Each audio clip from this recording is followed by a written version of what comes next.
How's it going, guys? Today's video I wanted to talk about melee weapons and the lack of them that are in Black Ops 3. So, you know, we've always had the Bowie knife since Der Recent World at War, and when Black Ops 2 hit, you know, we got introduced to the Galvanknuckles, which is basically a stronger melee weapon but at twice the cost. Now, some people would be willing to, you know, spend that much on that, but you know, it gives us an option. That's the thing. You get an option between a Bowie knife or the Galvanknuckles. And then later on in Black Ops 2, we got more melee weapons through the Easter egg, like the Golden Spork, the G-Strike and all that.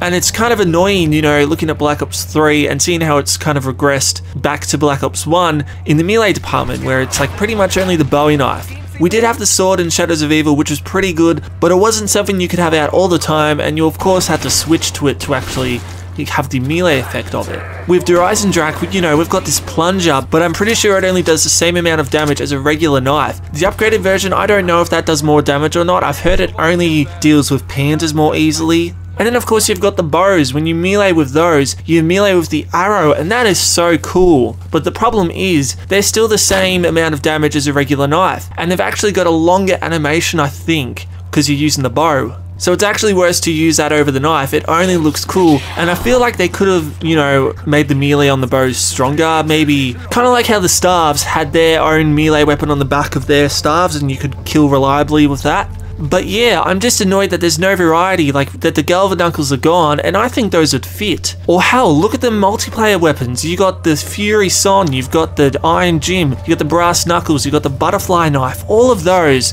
could work so well as a melee weapon you could buy off the wall. And I think, you know, the next map, if it's going to be about Takeo and it's going to be on that island, would be a great chance to have a buyable melee sword on the wall that pretty much could be the Galvanknuckles, where it costs twice as much but it does more damage. Or it could be the same amount of damage as the Bowie knife, but it has a longer reach, but it would still cost more. You know, these kind of things, you could have so many more melee weapons, and each of them would have their pros and cons, and the Bowie knife would just kind of be the standard to base it on, and you could just have so much more gameplay. It's just annoying because it's not there, and yet with the box you get a variety of weapons to suit your style, but you know, with melee you only have the one choice of the Bowie knife. Anyway guys, that's just my little rant. Hopefully in the future we do see more melee weapons, specifically more melee war weapons, get added into the game. Anyway guys, I will see you later. Cheers.